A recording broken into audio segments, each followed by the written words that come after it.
purpose of meditation is to quit from the game of life, samsara.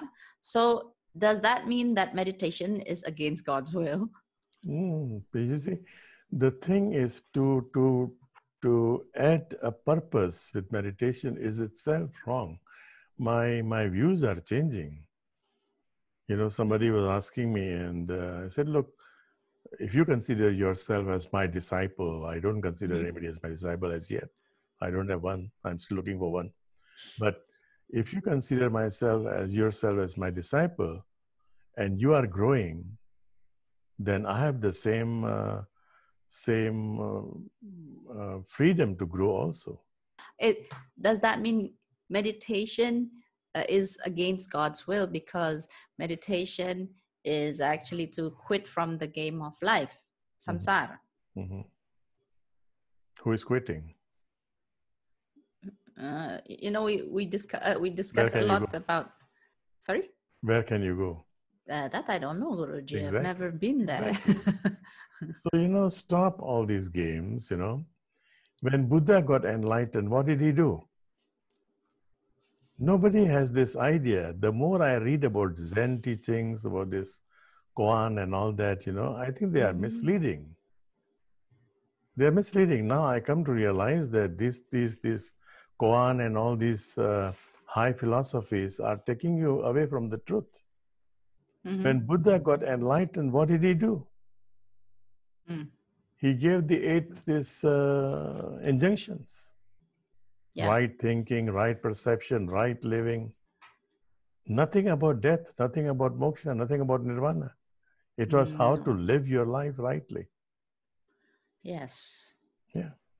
And that is how to be, I don't know, at peace? No, maybe. Equilibrium, samadhi. Equilibrium, yeah. Samadhi, equilibrium. The end of vyadhi, the end of all suffering. Is it ignorance or wisdom? What is truly natural for the mind? As long as the mind is there, both are there. Mind cannot exist only with good or with bad. It cannot exist. It is always dwindling. It is always in conflict. So good and bad are there. And then that's why we have to develop intelligence, viveka or buddhi, to find out, what do I want now? Tamas. Yeah. It's laziness. But at night, you have to be lazy. You have to sleep. True. Yeah, at night, you have to have tamas. So it's not that you cannot have tamas altogether. You can just shun away all tamas from your life. You cannot. In the afternoon, when you're awake already from after Brahma Muhurta, that is after 6, 7 o'clock, you're entering the Rajasic time zone. You're entering the Rajasic time zone to work until sunset at least.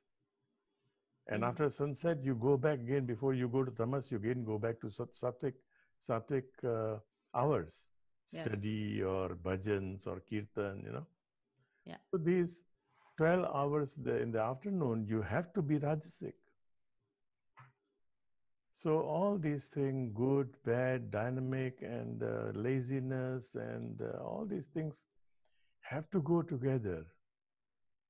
So, okay, this has to go together. These are the 3 gunas. Right. So can you call them good or bad? You cannot.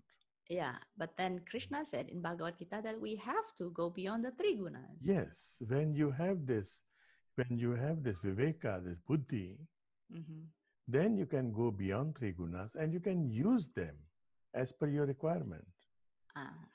So it's right like now, go beyond the 3 gunas does not mean that you don't use them. After Krishna advocates this, that you have to transcend everything, blah, blah, blah, blah, blah. At the end of the day, 18th chapter, he says, go and fight. True. Go and fight. Go and face your challenges, your problems.